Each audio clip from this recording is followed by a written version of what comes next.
Reporting करने के लिए आप जो टूल यूज करेंगे उसमें आपके पास दो टूल हैं, एक माइक्रोसॉफ्ट एक्सेल, एक आपके पास Google analytics, sorry Google analytics कह रहा हूँ, गूगल शीट्स है आपके पास। और इसको यूज करके आप जो रिपोर्ट्स हैं अपने क्लाइंट को जो सबमिट करनी होगी आपने, उनको जनरेट कर सकते हैं।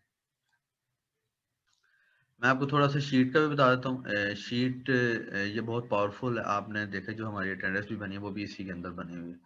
तो इसमें आप इसको कैसे यूज कर सकते हैं वो थोड़ा सा देख लेते हैं हम लोग।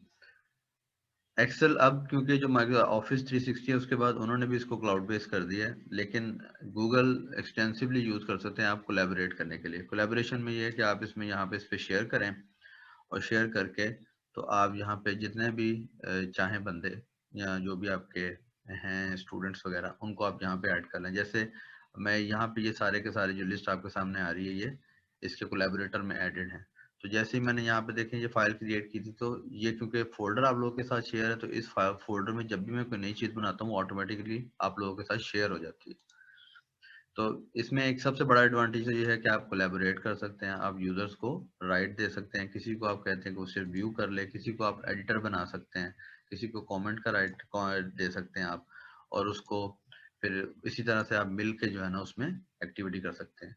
जैसे आप लोगों की जो एक्सेल की रिपोर्ट प्रिपेयर होती है, आपकी अटेंडेंस रिपोर्ट, उसमें आप सब 50-51 लोग जो हैं वो खुद अटेंडेंस लगाते हैं, और वो एक ही शीट में आप लोग जाके अटेंडेंस लगा रहे होते हैं। तो इसमें कुछ चीज़ें आप इसको प्रोटेक्ट भी कर सकते हैं। जैसे शीट में आप भी देखें तो इसमें अगर आप प्रोटेक्ट शीट कर दें तो इस शीट के ऊपर फिर अगर आप पूरी शीट के ऊपर करेंगे, प्रोटेक्शन लगाएंगे, तो पूरी की पूरी शीट प्रोटेक्ट हो जाएगी, उसके ऊपर कोई एंट्री नहीं कर सकेगा। आप चाहें तो आप सिर्फ एक मखसूस पार्ट के ऊपर जो है वो लगा सकते हैं कि उसको कोई ना एक्सेस कर सके। जैसे यहाँ से अगर मैं इसको करूंगा तो ये मैं सेट परमिशन करने लगा हूँ, सेट परमिशन करके तो वो मुझे कह रहा है कि जी आप कौन एडिट कर सके इसमें। तो अगर आप चाहें तो यहाँ से ओनली यू जब आप करेंगे तो सिवाय आपके फिर कोई उसको एडिट नहीं कर सकेगा। अगर आप कस्टम लिस्ट बनाएंगे तो फिर इसमें आप यहाँ पे ईमेल एड्रेसेस ऐड कर देंगे उन लोगों के जो आपके अलावा इसको एडिट कर सकेंगे। परमिशन आपकी पूरी शीट के ऊपर लग सकती है। आप परमिशन में चाहें तो यहाँ पे एक्सेप्शन दे सकते हैं। जैसे आप कह सकते हैं कि जी ये इस कॉलम से लेके, इसको आप यहाँ पे सिलेक्ट कर लें रेंज, तो इस कॉलम से लेके जैसे ये देखें मैं इतनी रेंज सेलेक्ट की, तो जब मैं इतनी रेंज सेलेक्ट करता हूँ तो इसका मतलब है कि इस रेंज के अंदर अंदर तो जितने लोगों के साथ मैंने शेयर किया है इसको वो एंट्रीज कर सकते हैं, लेकिन इस रेंज के बाहर जो है ना वो सारे का सारा जितना भी एरिया होगा वो, यानी कि ये रेंज एडिटेबल है, बाकी सारी की सारी रेंज जो है वो नॉन एडिटेबल है। आप यहाँ पे ये देखें लॉक भी आपको शो हो गया, तो यहाँ पे ये लॉक भी आ गया। इस तरह आप चाहें तो आप परमिशन पूरी शीट को प्रोटेक्ट कर सकते हैं या सिलेक्टिव किसी एक पार्ट को आप इसको प्रोटेक्ट कर सकते हैं। यहाँ से आप इसको बाद में अगर चाहें तो ये आप डिलीट कर दें, तो अब आपकी शीट पे देखें लॉक जो है वो खत्म हो चुका है। ठीक है जी। जी रॉन्ग एंट्री का एरर आ जाता है जब आप इस तरह करते हैं। तो इसी तरह एक तो ये आपका ऑप्शन हो गया, आप उस एरिया में एंटर ही नहीं, आप उस एरिया में एंटर ही नहीं कर सकते। दूसरे नंबर पे यहाँ पे एक और जो बड़ा प्लस पॉइंट है वो है, कुछ लोग जैसे मुझे कहते थे कि जी सर मैंने पी कर दिया जी और वो मेरी अटेंडेंस ए हो गई। तो बाद में जब मैं यहाँ पे अगर इसको क्लिक करूँ तो यहाँ पे देखें शो एडिट हिस्ट्री करता हूँ ना, तो यहाँ पे पता चल जाता है कि मैंने 2:51 पे जो है ना मैंने इसको अटेंडेंस लगाई थी। तो अगर मैंने इसको विद इन टाइम लगाई होती तो वो ए ना होता, वो पी ही रहता। तो इसीलिए आप देखेंगे जब आप विद इन टाइम लगाते थे तो वो आपकी अटेंडेंस मार्क हो जाती थी। यहाँ पे कुछ हम लोग फार्मूलाज को देख लेते हैं। फार्मूलाज वैसे तो आप लोगों को उसका अंदाजा होगा, लेकिन मैं फिर भी आपको उसका बता देता हूँ। मुख्तलिफ आप जैसे एंट्रीज हैं तो आप जो भी एंट्रीज करते हैं उन एंट्रीज पे आप फार्मूलाज अप्लाई कर सकते हैं। जैसे आप इसको सेलेक्ट करें तो इसको सेलेक्ट करके यहाँ पे ये आपका फंक्शन का एक आइकन है, आप इसको क्लिक करेंगे तो यहाँ पे सबसे ऊपर आ रहा है आपके पास सम। जब आप इसको प्रेस करेंगे तो ये ऊपर रेंज सेलेक्ट कर लेता है। ये कह रहा है कि C2 से लेके C7 तक जो रेंज है वो उसको मैं सम करने जा रहा हूँ। ठीक है जी।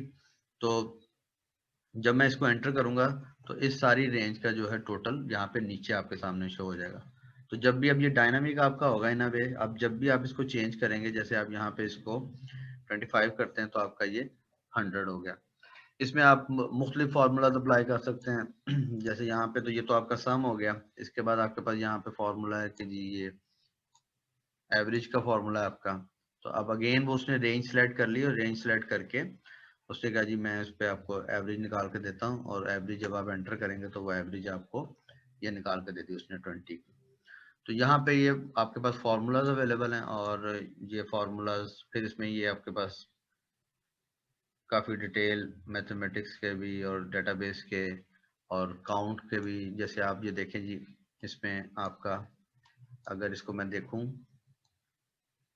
तो जो आप लोगों का टोटल होता है, जो आपका प्रेजेंट का टोटल आता है प्रेजेंट का या एब्सेंट का, वो कैसे आता है वो भी मैं आपको दिखा देता हूँ कि वो किस तरह फार्मूला काम करता है।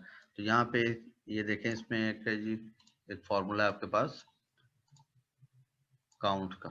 ठीक है जी। तो इसको आप एंटर करें तो इसमें तो जीरो आ गया। काउंट इफ का फार्मूला आपका यहाँ पे लगेगा। काउंट इफ का फार्मूला जो आपको यहाँ पे आता है वो मैं आपको दिखाता हूँ कि वो कैसे काम करता है।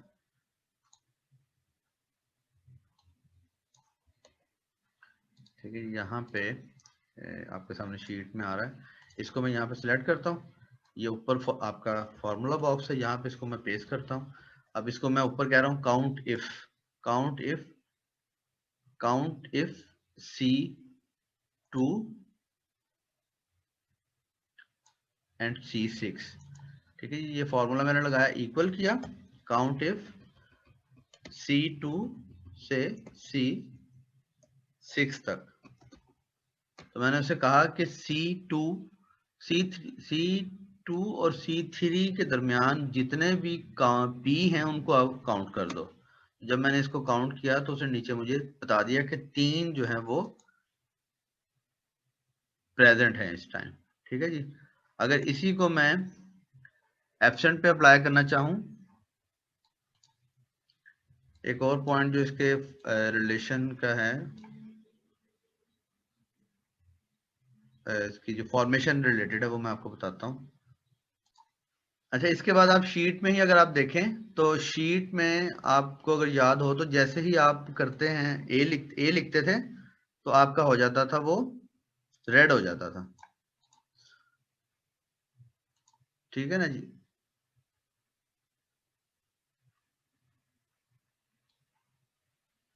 तो शीट में वहां पे मैंने एक और चीज की थी, वो ये था कि जैसे ही आप लोग लिखते थे, आपने लेटर ऑन शायद ऑब्जर्व किया हो कि जैसे ही आप उसमें वो करते थे, ए टाइप करते थे तो रेड हो जाता था, और अगर आप उसमें वो टाइप करते थे, क्या कहते हैं उसको, पी टाइप पे तो कुछ भी नहीं था, लेकिन जब आपका वो लीव का टाइप होता था तो वो ग्रीन हो जाता था। तो यहां से देखें, सबसे पहले मैंने रेंज सेलेक्ट की, और रेंज सेलेक्ट करके मैं फॉर्मेट में गया, और यहाँ पे मैं कंडीशनल फॉर्मेटिंग में आ गया। अब यहाँ पे ऊपर तो देखें, एक तो रेंज सेलेक्ट हो गई, A1 से लेके G13 तक रेंज सेलेक्ट हो गई। अब यहाँ पे नीचे रूल्स हैं, मैं उसे क्या रूल सेट करता हूं, मैं कहता हूं कि अगर तो टेक्स्ट ए, अगर तो जितना भी रेंज के अंदर जो टेक्स्ट है उसमें ए लिखा हुआ है कहीं पे, तो क्या करो, उसको रेड कर दो। ठीक है जी। तो अब ये देखें, उसने उसको रेड कर दिया आपके सामने। रेंज जब आप सिलेक्ट करते हैं ना तो आप स्टार्टिंग पॉइंट बताते हैं और एंडिंग पॉइंट बताते हैं। ठीक है जी। इसको हम दोबारा अप्लाई करते हैं, इसके ऊपर दोबारा अप्लाई करते हैं, इस रूल को हम यहाँ पे अप्लाई कर देते हैं। इसका ए का हो गया ये रूल। अब हम एक और रूल अप्लाई करते हैं, हम कहते हैं कि A1 से F13 तक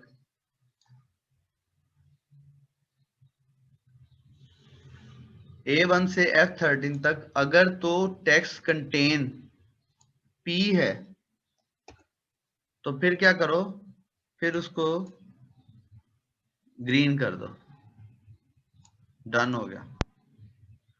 तो अब आपका ये ग्रीन हो गया। तो इस तरह करके आप कंडीशनल फॉर्मेटिंग कर सकते हैं, और जरूरी उसमें आप मुख्तलिफ बहुत आपके पास रूल्स बहुत से अवेलेबल हैं।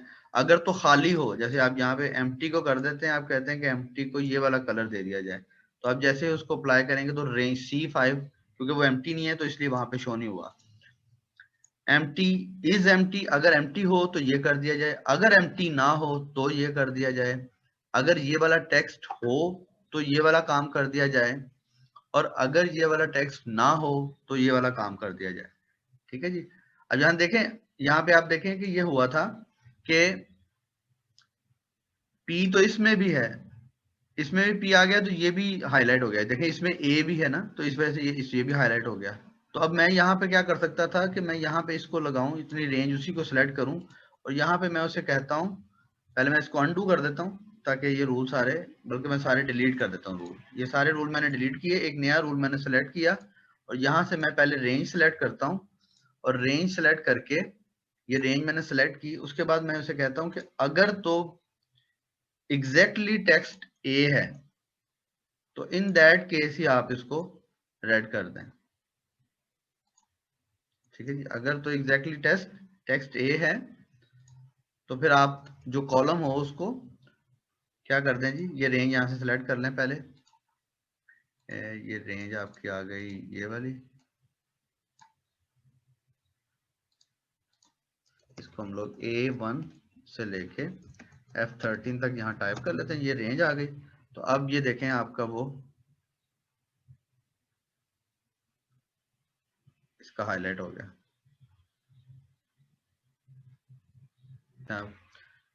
यहाँ पे अगर आपको याद हो तो ऊपर आपके नाम थे, और 1 2 3 4 5, और इसमें था स्टूडेंट 1 2 3 4। ठीक है, इसको हम क्या करते हैं, डुप्लीकेट कर लेते हैं ज्यादा, ताकि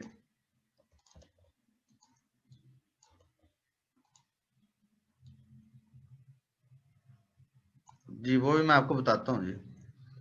अभी मैं आपको कुछ और बताने जा रहा हूँ। ठीक है जी। उसके बाद आपका था जी, फर्ज कर लें कि जी आपके, अब फर्ज करें कि ये है रियल स्टूडेंट, इसको कर लेते हैं हम लोग रियल स्टूडेंट। होता ये है कि आप क्या करते हैं, जब आपने एंट्रीज करनी हो ना, तो आप क्या करते हैं कि आप इसको नीचे जब जाएंगे तो अब आपको ये नहीं पता कि इसमें से, अगर फर्ज करें कि वो 15 डेट को करना जा रहा है, तो उसे पता नहीं चलेगा कि 15 डेट का कॉलम कौन सा है। तो उस सूरत में आप क्या कर सकते हैं, यहाँ पे आपके पास ऑप्शन होती है व्यू में फ्रीज की। ठीक है, फ्रीज से आप क्या करते हैं कि आप पहली एक या दो रो को, या पहले एक या दो कॉलम को आप फ्रीज कर देते हैं। जैसे मैं यहाँ पे अगर कॉलम 1 को फ्रीज करूं, तो उसके बाद आप ये देखें, मैं आगे जितना मर्जी स्क्रॉल करता जाऊं, वो कॉलम 1 वहीं का वहीं खड़ा है। ठीक है जी। इसी तरह अगर मैं यहाँ से व्यू में जाके फ्रीज करूं और पहली रो को, या पहली पहली दो रो को फ्रीज कर दूं, तो रो भी फ्रीज हो गई। अब ये देखें, मैं रियल स्टूडेंट पे आया हूं तो ऊपर रो वहीं की वहीं है, आपकी रो मूव नहीं हुई। ठीक है, तो रियल स्टूडेंट को ऑटोमेटिकली पता चल गया कि 5 तारीख को जाके उसने ये एंट्री करनी है। तो इस तरह से आप रोज को फ्रीज भी कर सकते हैं, आप कि आप उनको फ्रीज कर लें। ठीक है जी। और ये आपके फॉर्मेशन के कंट्रोल हैं, ये आपके सेल्फ एक्सप्लेनेटरी, आपको इनका पता होगा, इतना इसमें कोई कॉम्प्लिकेटेड नहीं है चीजें।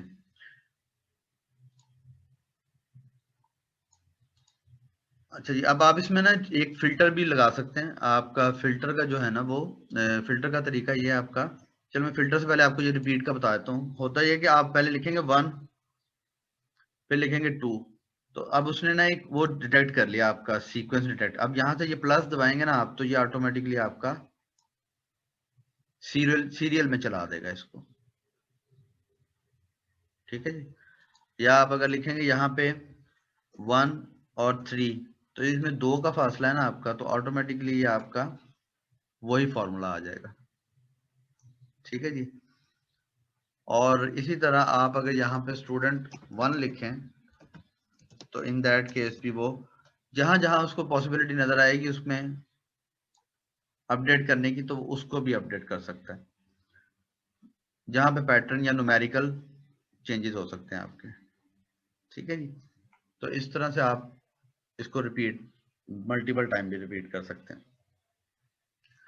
उसके बाद मैं आपको बता रहा था कि आप यहाँ एक आपके पास जब आप बहुत ज्यादा डाटा के ऊपर काम कर रहे हैं, जैसा आपके पास हमारे पास इतने ज्यादा साइन अप है, तो उसमें हमें देखना है कि कितने स्टूडेंट जो हैं वो किस रीजन से आए हैं। तो फर्ज करें कि ये आपके रीजन लिखे हुए हैं, तो हम देखना चाह रहे हैं कि कितने स्टूडेंट 1 हैं, एक्चुअली हमारे पास कितने स्टूडेंट 1 हैं। आप ये फर्ज कर लें कि स्टूडेंट 1 आर दोज जिनके पास मास्टर डिग्री होल्डर है वो स्टूडेंट्स। तो हम यहाँ से देखना चाह रहे हैं कि कितने स्टूडेंट जो हैं वो मास्टर डिग्री होल्डर हैं। तो यहाँ पे हम क्या करेंगे, डेटा में जाएंगे, डेटा में जाके यहाँ पे हम फिल्टर क्रिएट करेंगे। फिल्टर क्रिएट करके अब यहाँ पे हमारे पास तमाम एंट्रीज आ रही होती हैं। तो आप यहाँ पे क्या करें कि आप फिल्टर बाय वैल्यू करें।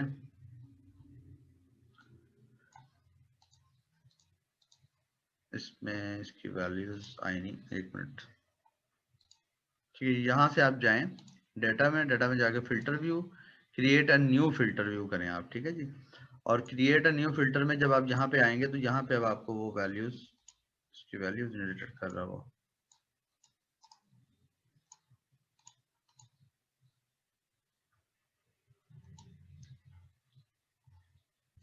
यहाँ पे रेंज का इशू था जी, रेंज को हमने एक्यूरेट किया, तो अब आप ये देखें नीचे वैल्यूज आ गई आपके पास सारी।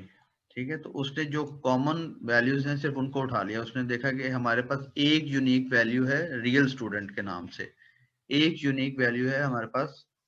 जी थैंक यू दानिश। ये एक वैल्यू है हमारे पास, यूनिक वैल्यू दानिश स्टूडेंट 1 के नाम से है, एक है स्टूडेंट 2 के नाम से, और एक स्टूडेंट 3 के नाम से। हम यहाँ पे क्या करते हैं, हम कहते हैं कि बाकी सबको शो ना करो, हमें सिर्फ स्टूडेंट 1 बता दो। जब आप यहाँ से ओके करते हैं, तो देखिए आपको स्टूडेंट 1 यहाँ पे शो हो गया। ठीक है जी। और स्टूडेंट 1 आप जब देखेंगे, तो ये आपके पास नंबर आ गए 1 2 3 4 5 6 7 स्टूडेंट्स आ गए आपके पास, जो कि स्टूडेंट 1 है। तो आप इस तरह से इसको फिल्टर भी कर सकते हैं। फिल्टर बाय कलर कर सकते हैं आप, फिल्टर बाय रे, इसमें आपके पास और बहुत से अवेलेबल हैं। जैसे फिल्टर बाय कलर कर लें, अगर किसी का कोई खास कलर है टेक्स्ट का, उसके बेस पे फिल्टर कर लें। अगर कोई बैकग्राउंड कलर कोई खास मखसूस है उसका, उसकी बेस पे फिल्टर कर लें। कंडीशन की बेस पे फिल्टर कर लें। कंडीशन क्या है, वही कंडीशन आपकी जो कंडीशन आपने कंडीशनल फॉर्मेटिंग में लगाई थी, वो उन्हीं की बेस पे आप फिल्टर भी कर सकते हैं। Greater than, equal to, in between, even आप अगर चाहें तो यहाँ पे कस्टम फार्मूला भी अपना दे सकते हैं, और उसकी बेस पे भी आप फिल्टर परफॉर्म कर सकते हैं। तो बहुत ज्यादा जब आपके पास डाटा हो, तो उस सूरत में आपको ये टूल बहुत हेल्प आउट करता है फिल्टर का। ठीक है जी।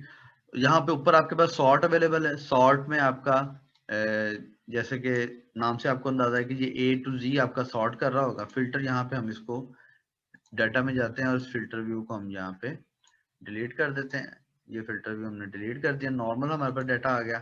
तो अब यहाँ पे आप इसको सॉर्ट कर सकते हैं। जैसे यहाँ पे इसको मैं क्लिक करूँ और क्लिक करता हूँ, जैसे मैं यहाँ पे जी इसको सिलेक्ट कर लेता हूँ, सिलेक्ट करके मैं सॉर्ट करता हूँ, तो ये उसने सॉर्ट कर दिया, लेकिन उसके अकॉर्डिंगली उसने बाकी सारे भी सॉर्ट कर दिए। मैं इसको अगर सेलेक्ट ऑल करके अब रेंज सॉर्ट करूं, तो रेंज की सूरत में वो मुझसे क्या कह रहा है कि आप किस कॉलम की बेस पे इसको सॉर्ट करना चाह रहे हैं, कॉलम ए की बुनियाद पे बेस पे या कॉलम बी की बेस पे। तो अगर आपके पास यहाँ पे ऊपर हेडर में नेम है कॉलम का, तो आप कह सकते हैं कि डेटा हैज हेडर रो। तो अब आपसे वो पूछ रहा है कि किस कॉलम की बेस पे आप उसको सॉर्ट करना चाह रहे हैं।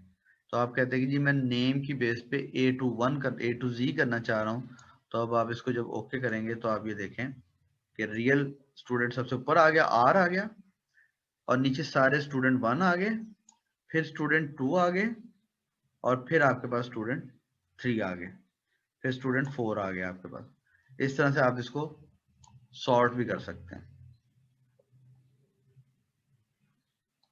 डेटा वैलिडेशन अप्लाई करके आप यहाँ से जैसे इसको क्लिक करते हैं, फर्ज करें कि आप चाहते हैं, क्योंकि जब आप कोलैबोरेट करेंगे तो आप मल्टीपल लोगों को देंगे ये शीट्स, तो उसमें फिर आप चाहते हैं कि एक तरह का यूनिफॉर्म डाटा एंट्री हो, तो उसमें आप फिर डेटा वैलिडेशन अप्लाई कर सकते हैं।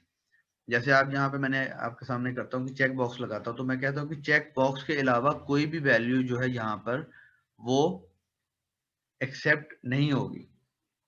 अगर चेक बॉक्स के अलावा कोई और वैल्यू होगी तो मेरे पास दो एक्शन अवेलेबल है। यहाँ पे जो दो एक्शन मेरे पास अवेलेबल हैं वो हैं ये दो, कि मेरे पास एक ऑप्शन तो ये है कि अगर चेक बॉक्स के अलावा कोई और एंट्री हो तो मैं वार्निंग शो कर दूं।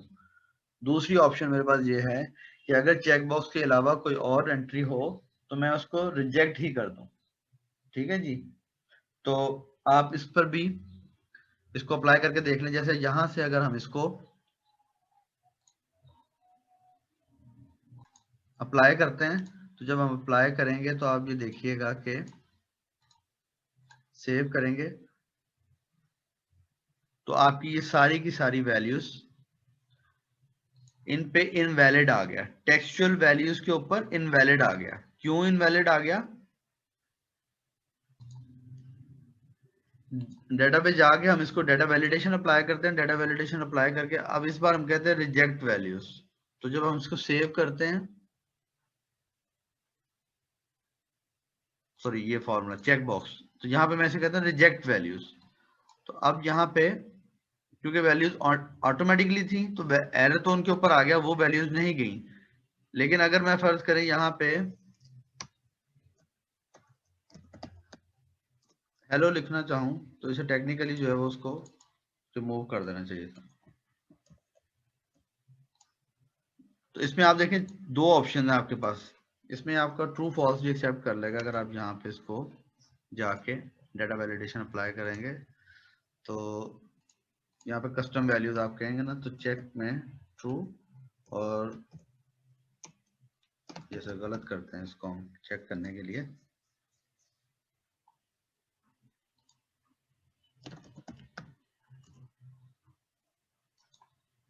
ट्रू। ठीक है, तो देखें ट्रू टाइप हुआ तो आपका जो चेक बॉक्स है वो चेक्ड हो गया। तो आप यूजर को अलाउ कर सकते हैं कि वो एक यूनिफॉर्म किस्म की एंट्रीज करे आपकी शीट के अंदर। वैलिडेशन के हम लोग एक एग्जांपल और देख लेते हैं। अब मैं इसके ऊपर इतनी रेंज के ऊपर वैलिडेशन लगाता हूं। अब मैं जाता हूं यहां से, मैं कहता हूं डेटा वैलिडेशन। अब उसे मैं कहता हूं कि लिस्ट ऑफ आइटम। मैं उसे कहता हूं कि स्टूडेंट 1, स्टूडेंट 2, स्टूडेंट 3। ये मैं उसे कह रहा हूं कि इन ही में से जो है ना वो एंट्रीज जो है वो की जाए। तो अब यहाँ पे आप देखें, यहाँ पे ड्रॉप बॉक्स आ गया। अब उसमें वो 3 वैल्यूज हैं। ठीक है जी, वही 3 वैल्यूज हैं। तो अब देखें ना, इसका फायदा क्या होगा डाटा वैलिडेशन अप्लाई करने का। अगर आपने ये टाइपिंग की किसी को इजाजत दी हो, फर्ज करें कि यहाँ पे कोई स्टूडेंट कर देता है, स्टूडेंट 1 कर देता है। अब आपने वहां पे फॉर्मूले लगा रखे हैं, ठीक है, आपने एक बहुत लंबी, क्योंकि डाटा एक्सेल में तो बहुत आपके ह्यूज एनालिसिस परफॉर्म किए जाते हैं ना गूगल शीट में, तो आपको कहीं पे भी इनपुट अगर गलत आ गया तो आपके तो एंड पे वो फॉर्मूले सारे गलत होंगे। इवन कंपनीज के जो profit and loss and balance sheets वगैरह होती हैं वो सारी की सारी आपकी लेजर के ऊपर या आपके जो डे बुक है उसके ऊपर स्टैंड कर रही होती है ना। तो अगर आपकी उसी में जो है वो एंट्रीज गलत हो गई तो आपका वो आपके लिए प्रॉब्लम हो जाएगी। ठीक है जी, तो अब इसमें आप ये देखें, या तो एरर आ गया या आपके पास अब ऑप्शन थी। ऑप्शन क्या करते हैं कि जब भी कोई बंदा अगर चले जी यहाँ पे कोई टाइप करने की कोशिश भी कर रहा है तो आप डाटा वैलिडेशन में इसको रिजेक्ट कर दें। रिजेक्ट करें तो क्या हो, अब यहाँ पे एक बंदा लिखता है स्टूडेंट 1, तो उसकी वैल्यू जो है ना, यहाँ पे उसको एरर आ गया, the data you entered in cell G9 violates the data validation rule set on this cell, please enter one of the following values 1 2 3। So आपको यूनिफॉर्म इनपुट के लिए मल्टीपल लोग जब किसी एक शीट के ऊपर काम करें और जो इनपुट हो वो यूनिफॉर्म हो, तो उसके लिए फिर आपको डाटा वैलिडेशन अप्लाई करनी चाहिए उसके ऊपर, और उसका आपको बेनिफिट होगा, क्योंकि अगर आप कैलकुलेशंस कर रहे हैं और एनालिसिस कर रहे हैं तो इन द लॉन्ग रन आपका वो एनालिसिस जो है वो इस वजह से गलत नहीं होगा कि आपने इनपुट ही ठीक नहीं लिया। देखे ना, यहाँ पे वैलिडेशन का मकसद ये है कि आप पहले उस एंट्री करवाने से पहले उसको वैलिडेट कर रहे हैं। जैसे अगर आप देखें तो आपका अगर कभी आप अकाउंट बनाते हैं किसी कंपनी की वेबसाइट वगैरह पे, तो जहां नंबर लिखा होता है वहां वो आपको कहता है कि नंबर ही लिखें, वहां पे आप ये नहीं लिखते कि मतलब XYZ नहीं लिख सकते आप। अगर आप XYZ लिखेंगे तो वो आपको कहता है नहीं XYZ ना लिखें, आप नंबर लिखें। होता क्या है कि जब भी आप कुछ इंफॉर्मेशन करते हैं, अकाउंट बनाते हैं, तो आप अपना नाम लिख रहे हैं, फर्स्ट नेम लास्ट नेम लिख रहे हैं, माई ईमेल @myemail.com, ये पीछे उनकी जो जा रहा है उनके ना डेटाबेस में जा रहा है XYZ, ये आपने नंबर लिख दिया। अब ये जो ईमेल वगैरह आपके हैं ये फेच होके बाद में फिर इन्हीं के जरिए से वो आपको कांटेक्ट किया जाता है। तो अब फर्ज करें कि कोई बंदा भी अगर जैसे फर्ज करेंगे मेरे पास लिस्ट ऑफ स्टूडेंट्स है, ठीक है ना, तो मेरे पास लिस्ट ऑफ स्टूडेंट्स है और मैं उन सबको ईमेल करना चाहता हूँ।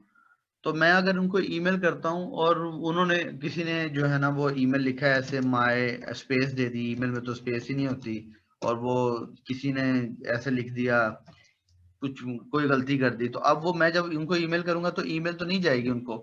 तो उसका फिर बेहतरीन हल ये है कि मैं उसको अपने डाटा में स्टोर करने से पहले उसको वैलिडेट कर लूं।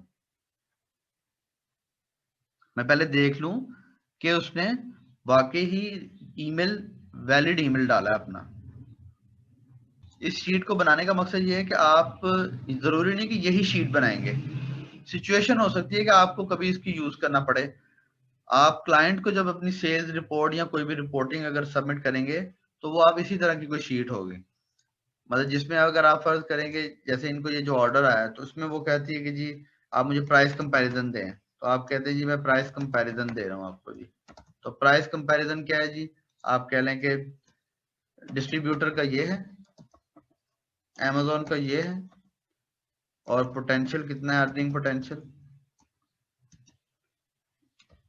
आप इस तरह करके एक शीट सी आपकी बन जाएगी, और शीट बना के फिर जब आप देंगे तो क्लाइंट को ये लगेगा कि आपने प्रॉपर एक रिपोर्ट सबमिट किया उसको।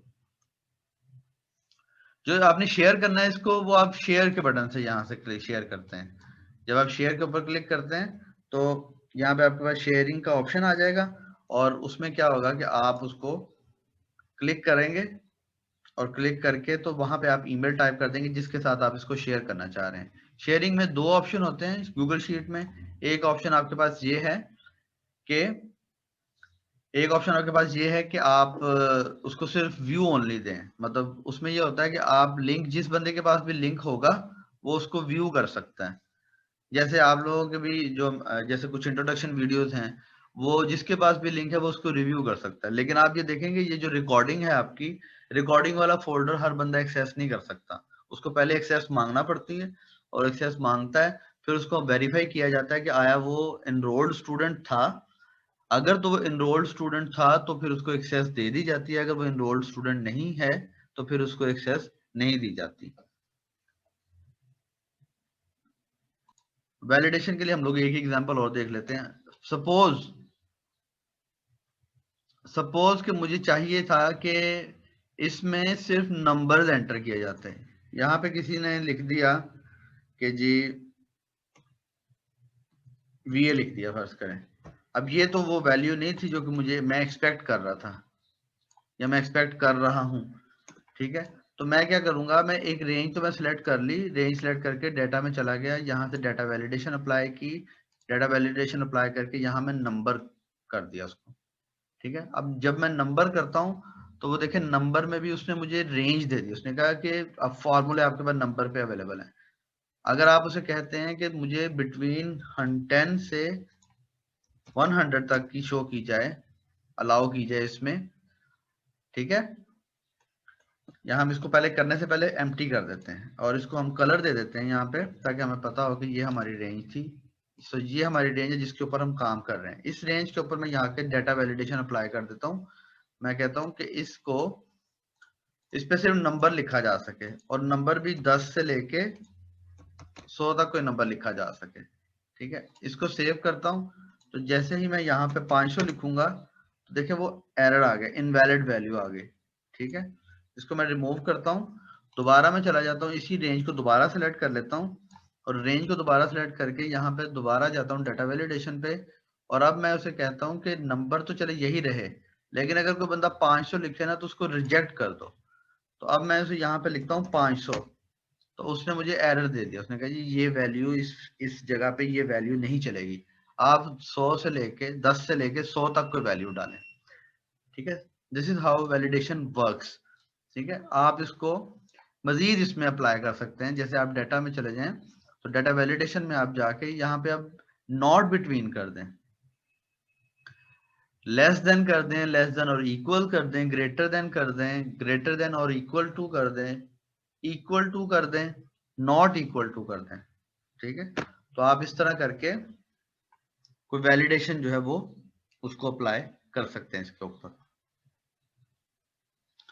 तो उससे ये होगा कि आपका जो डाटा की इनपुट होगी वो यूनिफॉर्म इनपुट होगी। मल्टीपल लोग काम करेंगे लेकिन कोई भी बंदा, देखें किसी को बताना नहीं पड़ेगा। यहाँ पे आपकी एक्सपेक्टेशन ये थी कि 10 से लेके 100 तक लिखा जाए, तो कोई बंदा भी जो है वो लिख ही नहीं सकेगा, रिजेक्ट हो जाएगा आपका।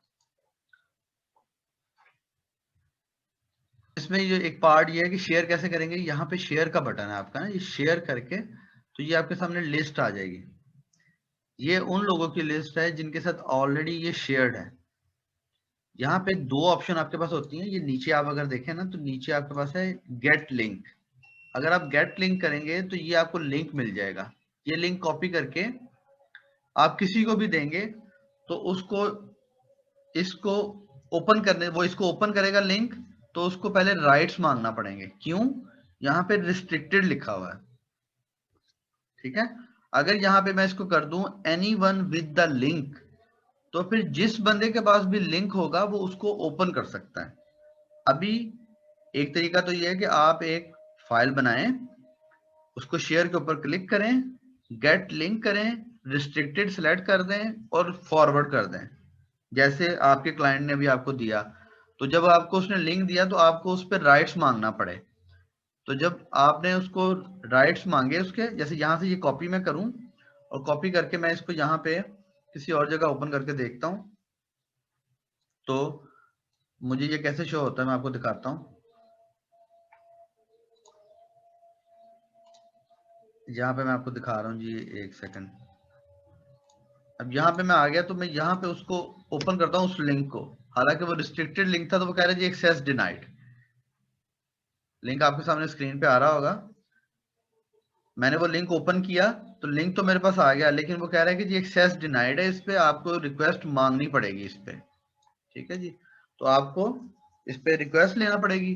अगर यहाँ से वो मैं रिक्वेस्ट सेंड करूंगा तो वो जो ओनर होगा रिसोर्स का, वो अगर अलाउ कर देगा तो मैं इसको व्यू कर सकूंगा। अगर वो नहीं करेगा तो वो नहीं कर सकेगा ओपन।